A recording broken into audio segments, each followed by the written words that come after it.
Bitcoin legal tender. This was a big announcement at Bitcoin 2021 in Miami. And this kind of shocked the Bitcoin world. It's a huge event. And I've been in Bitcoin since 2011 when it was $1. And I've been following it and talking about it and promoting it this whole time. And this was such an exciting event that we decided with my wife Stacy that we wanted to be at the very forefront of this industry, at the forefront of Bitcoin movement. And so we'd have to move to El Salvador to see what it's like to live in a country where Bitcoin is legal tender, and that's what we did. So you've moved lock, stock, and barrel down to El Salvador. Yeah, it's easy for us to make a move. We're very agile and nimble. We're always traveling all the time anyway. We have a house in the United States, and we still have a house in the United States. But it's very easy to we moved there and get an apartment. It took just a few days, really. I said I heard about it in 2011 when it was $1. I had a guest on my show, the Keiser Report, who talked about it. For me, I was lucky in a way because I had already been involved in digital currencies and virtual currencies going back to 1995 and 1996. I started a company called the Hollywood Stock Exchange, and I invented and patented a virtual currency. It has a U.S. patent. It's the only patented virtual currency, I believe. Patent number 5950176, I like to say. So I knew already a lot about the virtual currency market. And when I heard about Bitcoin in 2011, it immediately filled in a lot of blanks in terms of what we were trying to do back then and what Bitcoin can do that we were unable to do at that time. And so it just reignited this interest I had. And we immediately started to talk a lot about it on our show. And that was the Keiser Report. Yes. And the frustration that you had was with whom? The frustration that I had is in terms of convincing people to buy Bitcoin, or in terms of the world.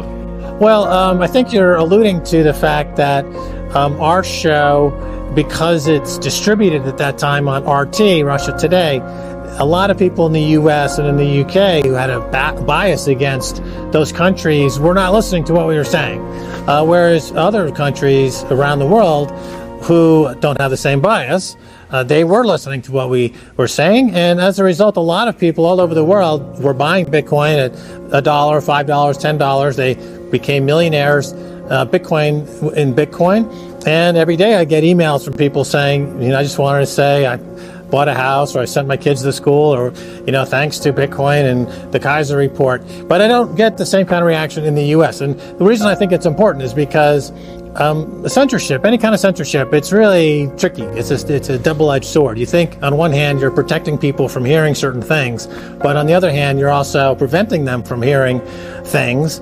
And people are smart and they can figure things out for themselves. In the international news market, which is in English, I listen to news from all over the world. I know that if I hear a story from another country about the United States, that there's a bias from that reportage, but I also know that I'm able to strip away the bias and just hear some of the facts that are being reported, facts that I'm not hearing from the U.S. news outlets, because the U.S. news outlets like to report on other countries and would tend to ignore the U.S. and problems in the U.S. Because they have a bias in the U.S. All media has some bias, and that's why having global media, I think, is important for people to watch and to look at, to get a fuller picture of things. And we're lucky in that since Al Jazeera started this phenomenon of global 24-hour news in English back in the early 2000s with Al Jazeera English. They kicked off this global phenomenon where countries all over the world have an English bureau now. And so people are fortunate in that they can have access to these news outlets in English all over the world and have a fuller picture of what's going on. So as it pertains to Bitcoin, in this case, the censorship that was going on directly hurt a lot of people in the U.S. who would have otherwise been early into Bitcoin. In South America, Latin America, Mexico is huge for our show. So big, in fact, that RT created RT Espanol, which became much bigger than the English-speaking channel for us, and videos would get 2 million views. The Mexican market for Keiser Report is absolutely gigantic. We have reports, for example, in Cuba. It's just kind of an interesting story. In Cuba, one of the very few channels that they could get is from RT. And so Bitcoin was introduced to Cuba through the Keiser Report. And now there's a thriving Bitcoin community in Cuba. Well, in the case of Bitcoin, I always say Bitcoin is for everyone. And so it's for anybody and everybody who's interested in perfect money, freedom, and individual sovereignty would be into Bitcoin. And a fan is a fan. I've done TV for Iranian television for a number of years through Press TV. We have distributed through, as I said, through RT, done BBC. All of our TV projects that we do actually play on these foreign media outlets.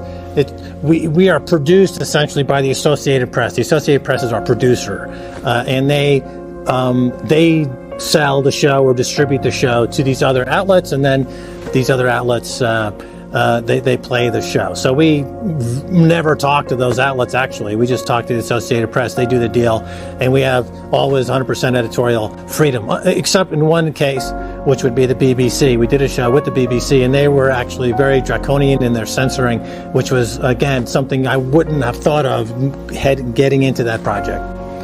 So you left RT earlier this year, or you removed the show from RT? Yes, on February, I guess it was 24th, the invasion of Ukraine by Russia. I called up Associated Press and I said, we're out. I'm not doing any more shows. I'm not getting into a war. I mean, this is clearly a war situation, and that's not what I have no interest in this. So we just simply stopped doing the show. As people who would be watching this are quite familiar with, the central banks have been abusing their mandate for decades and causing a lot of problems in the global economy. And we're seeing now the blowback from all of this abuse in 2022 in ways that are really quite unsettling. So that group of folks is obviously nervous about Bitcoin. They don't like Bitcoin. They would wish it just would go away.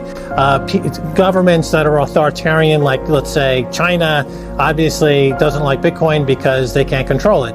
So interestingly, they kicked out the miners that were in China because the energy is very cheap. Chinese government said, okay, enough is enough. This is too much of a challenge of us, our authority, so we're going to ban mining. Well, Bitcoin had about a few weeks where it was impacted by this ban, and then it started to recover, and then within a few months it had reaching all-time highs. And so it proved that China or any government really can't stop Bitcoin. It doesn't matter what any government thinks. There's nothing they can do about it. You can either accept and adapt to Bitcoin, or you will perish, essentially.